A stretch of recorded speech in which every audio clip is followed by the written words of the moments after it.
തമ്പാനൂർ ടണലിൽ ശുചീകരണ തൊഴിലാളി ജോയിയുടെ മരണത്തിൽ റെയിൽവേക്കെതിരെ പ്രതിഷേധം വ്യാപകമാകുന്നു. ടണലിലെ മാലിന്യം നീക്കാനുള്ള പൂർണ്ണ ഉത്തരവാദിത്വം റെയിൽവേക്കാണെന്ന് ഹൈക്കോടതി കൂടി പറഞ്ഞതോടെ റെയിൽവേ ഉന്നത ഉദ്യോഗസ്ഥരുടെ വാദം പൊളിഞ്ഞു. സംഭവത്തിൽ നഗരസഭ വീണ്ടും റെയിൽവേക്ക് നോട്ടീസ് നൽകും. അതേസമയം മാലിന്യമുക്ത കേരളത്തിനായി ആക്ഷൻ പ്ലാൻ തയ്യാറാക്കി കടുത്ത നടപടിയുമായി മുന്നോട്ടു പോകാൻ സംസ്ഥാന സർക്കാരും തീരുമാനിച്ചിട്ടുണ്ട്. ഋബൻ ചക്രവർത്തി വാർത്തയുടെ കൂടുതൽ വിവരങ്ങളുമായി ഒരിക്കൽ കൂടി ഗുഡ് മോർണിംഗ് കേരളത്തിനൊപ്പം ചേരുന്നുണ്ട്.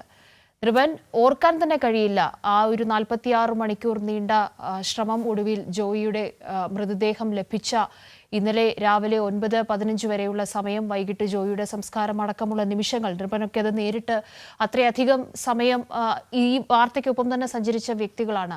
ഏറ്റവും കൃത്യമായി അടിയന്തരമായി മാലിന്യമുക്ത കേരളം എന്ന ആ ഒരു ആശയത്തിനു വേണ്ടി അല്പം കൂടി ജാഗരൂകരായി നമ്മൾ പ്രവർത്തിച്ചേ മതിയാവുകയുള്ളൂ. ഓരോ വ്യക്തികളും സ്വയം ഈ ഒരു കൃത്യത്തിന് ഉത്തരവാദികളാണ് എന്ന് മനസ്സിലാക്കിയേ പറ്റുകയുള്ളൂ. പക്ഷേ അതിനപ്പുറത്തേക്ക് റെയിൽവേ ഈ വിഷയത്തിൽ കൃത്യമായി കൈയൊഴിയുന്ന സമീപനം എടുത്തപ്പോൾ ഇപ്പോൾ ഹൈക്കോടതിയുടെ ഭാഗത്തു നിന്നും റെയിൽവേക്ക് ഉത്തരവാദിത്വമുണ്ട് എന്ന നിലയ്ക്കുള്ള ആ ഒരു പ്രതികരണം അടക്കം വന്ന ഒരു സാഹചര്യത്തിൽ തീർച്ചയായും റെയിൽവേക്ക് ഇതിന്റെ ഉത്തരവാദിത്തത്തിൽ നിന്ന് മാറാൻ കഴിയില്ല. കഴിഞ്ഞ ദിവസം മേയർ നമ്മളോട് സംസാരിച്ചുകൊണ്ട് നിൽക്കുമ്പോൾ തത്സമയ ദൃശ്യങ്ങൾ നമ്മൾ കാണുകയാണ്. റെയിൽവേയിൽ നിന്നുള്ള ടോയ്ലറ്റ് വേസ്റ്റ് അടക്കമുള്ളത് ഈ ആമയിഴഞ്ചൻ തോട്ടിലേക്ക് ഒഴുക്കി വിടുന്നത് അടക്കമുള്ള സാഹചര്യം നമ്മൾ തത്സമയം ദൃശ്യങ്ങളിൽ കണ്ടതുമാണ്. എന്താണ് ഇനി ഈ ഒരു വിഷയവുമായി ബന്ധപ്പെട്ട് നടക്കാനിരിക്കുന്ന നിയമപരമായ നടപടിക്രമങ്ങൾ, നഗരസഭയുടെ തീരുമാനങ്ങൾ?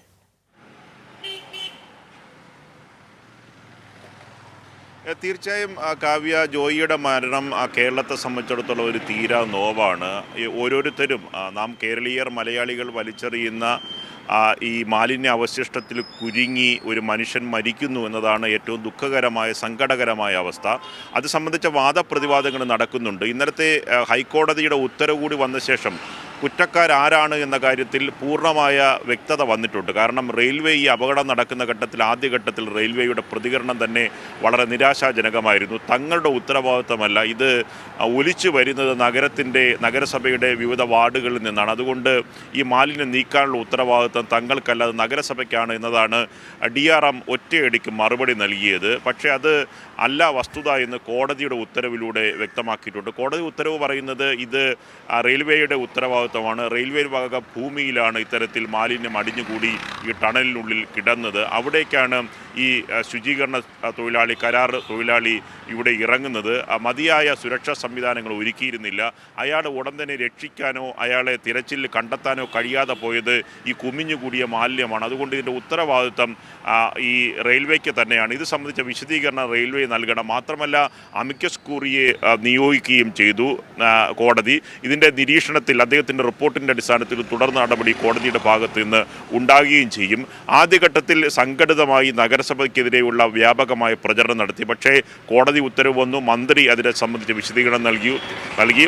തലസ്ഥാനത്തെ മേയർ, നേരത്തെ കാവ്യ പറഞ്ഞതുപോലെ മേയറും ദുരന്ത നിവാരണ വിഭാഗവും ജില്ലാ കളക്ടറുടെ നേതൃത്വത്തിൽ 46 മണിക്കൂറാണ് രക്ഷാപ്രവർത്തനത്തിന് നേതൃത്വം നൽകിയത്. അവസാനം നേവിയുടെ ഉദ്യോഗസ്ഥർ വന്ന് മുങ്ങൽ വിദഗ്ധർ രക്ഷാപ്രവർത്തനത്തിൻ്റെ ഭാഗമായ തിരച്ചിൽ നടത്തുന്ന ഘട്ടത്തിലാണ് 1 കിലോമീറ്റർ അകലെ ഈ ആമയിഴഞ്ചാൻ തോട് പോകുന്ന ഭാഗത്ത് നിന്ന് ഈ ജോയിയുടെ മൃതദേഹം കണ്ടെത്തുന്നത്. ഒപ്പം തന്നെ സർക്കാർ നടപടി സംബന്ധിച്ച് ഇന്നലെ തദ്ദേശ സ്വയംഭരണ വകുപ്പ് മന്ത്രി MP രാജേഷ് മാസ്റ്റർ പ്ലാൻ, ഈ സമ്പൂർണ്ണമായി മാലിന്യമുക്ത കേരളമാക്കി മാറ്റുന്നതിന് വേണ്ടിയിട്ടുള്ള 11 ലക്ഷ്യം മുന്നോട്ട് വച്ചിട്ടുള്ള നിശ്ചിത പരിപാടി ഇന്നലെ പ്രഖ്യാപിച്ചിട്ടുണ്ട്. മന്ത്രി തന്നെ ഇക്കാര്യങ്ങളിൽ റെയിൽവേയുടെ അനാസ്ഥ സംബന്ധിച്ച് വ്യക്തമാക്കുകയും ചെയ്തു. അത് വലിയ തരത്തിലുള്ള ഉദ്യമത്തിലേക്ക് കേരളം പോവുകയാണ്. ക്യാമറകളുടെ നിരീക്ഷണം കൂടുതൽ ശക്തമാക്കുന്നു. ഫൈന് ഏർപ്പെടുത്തുന്ന കാര്യത്തിൽ ഒരു തരത്തിലുള്ള വിട്ടുവീഴ്ചയും ഉണ്ടാകില്ല.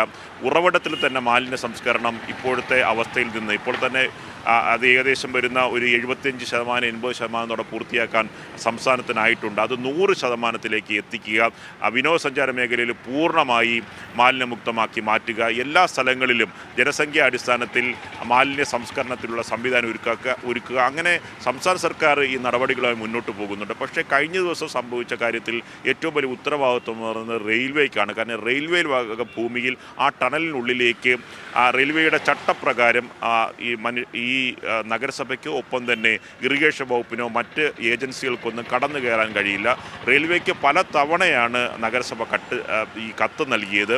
ആ കത്തിൻ്റെ രേഖകളടക്കം നഗരസഭ വ്യക്തമായി പുറത്തുവിട്ടിട്ടുണ്ട്. ഇതിൽ വ്യക്തമായ മറുപടി റെയിൽവേക്ക് പറയാൻ കഴിയുന്നത്. അതുകൊണ്ട് ആരൊരാളായിരുന്നാലും ഈ കാര്യത്തിൽ വഹിച്ച ഉത്തരവാദിത്തമില്ലായ്മയാണ് ഇത് റെയിൽവേയെ സംബന്ധിച്ച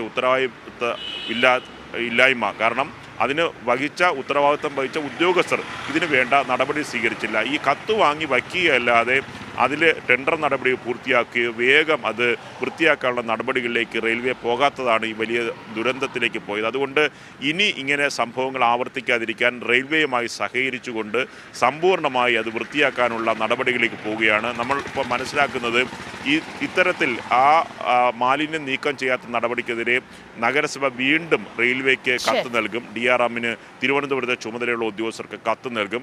അതിൻ്റെ തുടർ നടപടി നിരീക്ഷിക്കും. ഒപ്പം തന്നെ സർക്കാരും നടപടിയിലേക്ക് പോവുകയാണ്. ഒപ്പം തന്നെ കോടതി നിയോഗിച്ച അമിക്കസ് ക്യൂറിയുമായി ബന്ധപ്പെട്ട കമ്മീഷൻ്റെ റിപ്പോർട്ട് വരും. അദ്ദേഹം ഇത് സംബന്ധിച്ച് നഗരസഭയും ഒപ്പം തന്നെ നഗരസഭയിൽ നിന്ന് വിശദീകരണം തേടും. ഒപ്പം തന്നെ റെയിൽവേയിൽ നിന്ന് വിശദീകരണം തേടും. ആരാണ് ഇത് സംബന്ധിച്ച കുറ്റവാളി എന്ന കാര്യത്തിൽ വ്യക്തമായ റിപ്പോർട്ട് നൽകും. അതിൻ്റെ അടിസ്ഥാനത്തിൽ തുടർ നടപടി ഉണ്ടാകും. ഇനി ഭാവിയിൽ കേരളത്തിൽ ഇങ്ങനെ വലിച്ചെറിയുന്ന മാലിന്യത്തിൽ കുരുങ്ങി ഒരാളും മരണപ്പെട്ടു പോകരുത്. അതിനുള്ള നടപടികളിലേക്കാണ് സർക്കാർ നീങ്ങുന്നത്. അതിൽ റെയിൽവേയുടെ സഹകരണം ഏതറ്റം വരെ ഉണ്ടാകും എന്ന കാര്യം ഇനി കാത്തിരുന്ന് കാണേണ്ടതാണ്. കാവ്യ പറഞ്ഞതുപോലെ ഈ ഡ്രൈനേജ് മാലിന്യം അടക്കം ഇത് തിരുവനന്തപുരത്തെ മാത്രം അവസ്ഥയല്ല. ഇത്തരത്തിൽ കെട്ടിക്കിടക്കുന്ന മാലിന്യങ്ങൾ കൂമ്പാരമായി പല റെയിൽവേ സ്റ്റേഷനുകളിലും മാറുന്നുണ്ട്. ഒരു തരത്തിലുള്ള ഉത്തരവാദിത്വവും അവർ നിർവഹിക്കുന്നില്ല. പല ജില്ലകളിൽ നിന്നും സമാനമായ പരാതികളും വരുന്നുണ്ട്. അതുകൊണ്ട് തന്നെ സമഗ്രമായ നടപടികളിലേക്ക് റെയിൽവേക്ക് വരും ദിവസങ്ങളിൽ പോകേണ്ടി വരും. മന്ത്രി ശിവൻകുട്ടിയും അതോടൊപ്പം തന്നെ റഹീം MP ഒക്കെ തന്നെ കേന്ദ്ര റെയിൽവേ മന്ത്രിക്കും കേന്ദ്ര സർക്കാരിന് കത്തയച്ചിട്ടുണ്ട്. നടപടിയാണ് ഇവരൊക്കെ തന്നെ ആവശ്യപ്പെടുകയും ചെയ്യുന്നത്. തീർച്ചയായും അങ്ങനെ ഒരു നടപടി എത്രയും വേഗം വരട്ടെ എന്ന് നമുക്കും പ്രതീക്ഷിക്കാം. നൃപൻ, ഈ പറഞ്ഞതുപോലെ തന്നെ ജോയ് ഒരു വലിയ പാഠമാണ്. കഴിഞ്ഞ ദിവസം VK പ്രശാന്ത് MLA പറഞ്ഞതുപോലെ തന്നെ ജോയ് ഒരു രക്തസാക്ഷിയായ അക്ഷരാർത്ഥത്തിൽ മാറുകയായിരുന്നു. ഈ നടപടിക്രമങ്ങളൊക്കെയും ആ വഴിക്ക് നടക്കും. വളരെ കൃത്യമായ നഗരസഭ അതിൻ്റെ നോട്ടീസൊക്കെയും അയക്കുന്നുണ്ട് വീണ്ടും റെയിൽവേക്ക് എന്നുള്ളതാണ്. പക്ഷേ ഒരു സമ്പൂർണ്ണമായ ഒരു മാസ്റ്റർ പ്ലാൻ സംസ്ഥാനം ആകാൻ വേണ്ടിയിട്ടുള്ളത് കഴിഞ്ഞ ദിവസം മന്ത്രി അവതരിപ്പിച്ചു. അതിൽ നമുക്ക് ഓരോരുത്തർക്കും ഏറ്റവും കൃത്യമായ ഉത്തരവാദിത്വം ഉണ്ട് എന്ന് ഒരിക്കൽ കൂടി ഓർമ്മിപ്പിച്ചുകൊണ്ടാണ് ഗുഡ് മോർണിംഗ് കേരളം ഈ ഒരു മണിക്കൂറിൽ മുന്നോട്ട് പോകുന്നത്.